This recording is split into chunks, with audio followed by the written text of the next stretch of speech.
나래 코리안 팟캐스트. 한국인의 유사과학, 혈액형과 손금. 안녕하세요, 여러분. 오늘도 나래 한국어 팟캐스트에 오신 걸 환영해요. 여러분, 지난번 에피소드에서 우리 MBTI에 대해 이야기했던 거 기억하시나요? 사실 한국에서 이 MBTI가 유행하기 시작한 건 생각보다 얼마 되지 않았는데요. 제 기억으로는 아마 코로나가 터졌을 때쯤이었던 것 같아요. 그러니까 지금으로부터 한 3년에서 4년 정도 됐을 거예요. 그렇다면 그 전에는, 그러니까 MBTI가 유행하기 전에는 한국 사람들은 어떻게 사람의 성격을 알아봤을까요? 그래서 오늘 이야기해볼 주제는요, 바로 혈액형과 손금 같은 한국의 유사과학이에요. 여러분은 혹시 여러분의 혈액형을 알고 있나요? 한국에서는 예전에 이 혈액형으로 사람의 성격을 추측해보곤 했거든요. 저는 O형인데요. 이따가 혈액형별로 어떤 성격을 가지고 있는지 같이 알아볼게요. 또 우리 손바닥을 보면 주름이 있잖아요. 그걸 손금이라고 하는데요. 예전에는 이 손금을 보면서 그 사람의 인생이 어떨지에 대해 이야기하곤 했어요.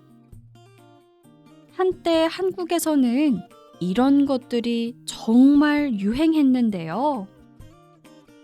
오늘은 그 시절의 이야기들과 또 요즘의 변화까지 함께 살펴볼 거예요. 그럼 바로 시작해 볼게요.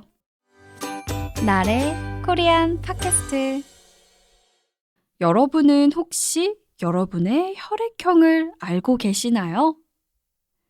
한국 사람이라면 아마 자신의 혈액형은 다 알고 있을 건데요. 그런데 외국 친구들은 자신의 혈액형을 잘 모르는 경우가 많더라고요. 아무튼 한국에서는 얼마 전까지만 해도 이렇게 혈액형으로 성격을 분석하는 게 정말 뜨거운 화제였어요. 마치 요즘 한국 사람들이 MBTI에 대해 엄청 이야기하는 것처럼요. 저는 아까 오프닝 때 말한 것처럼 O형인데요.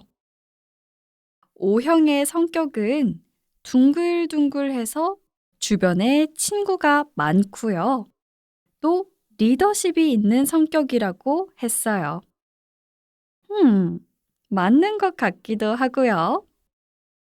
혈액형은 총 4개로 나뉘어져 있어요.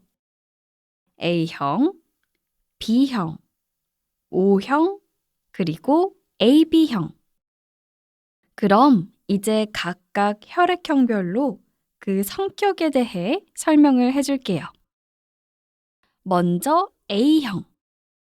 A형은 꼼꼼하고 조용한 성격을 가지고 있다고 생각했어요. 그리고 B형은 자유롭고 개성이 강한 성격.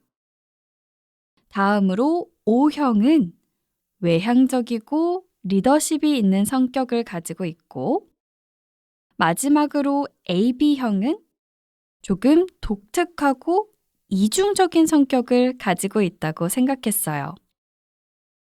그나저나 갑자기 기억이 났는데요. B형의 남자들은 바람둥이가 많다고 했어요.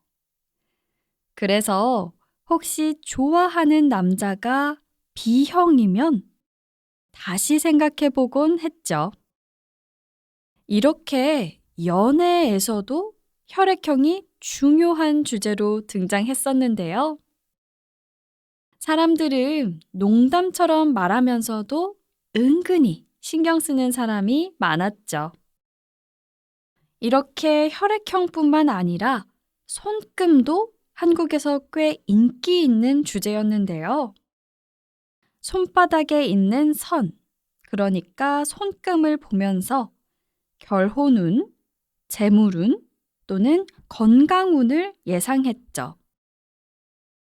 예를 들어서 손바닥 중앙에 있는 선이 길면 성공할 가능성이 크다라고 생각했고요. 결혼선이 짧으면 결혼을 늦게 한다고 생각했어요. 손금을 보는 방식에는 과학적인 근거는 없지만 사람들은 재미 삼아서 친구들끼리 서로의 손금을 보며 이야기꽃을 피웠어요. 저도 손금을 해석할 땐 긍정적인 이야기는 쉽게 믿고 부정적인 이야기는 그냥 한 귀로 듣고 한 귀로 흘려버렸죠. 손금과 혈액형, 그리고 지금의 MBTI까지 이런 유사 과학들이 인기를 끄는 이유는 뭘까요? 제 생각에는 사람들이 자기 자신이나 또는 다른 사람들을 쉽게 이해하고 싶어 하기 때문인 것 같아요. 복잡한 심리나 과학적인 분석보단 혈액형이나 MBTI처럼 단순한 기준으로 사람을 분류하면요.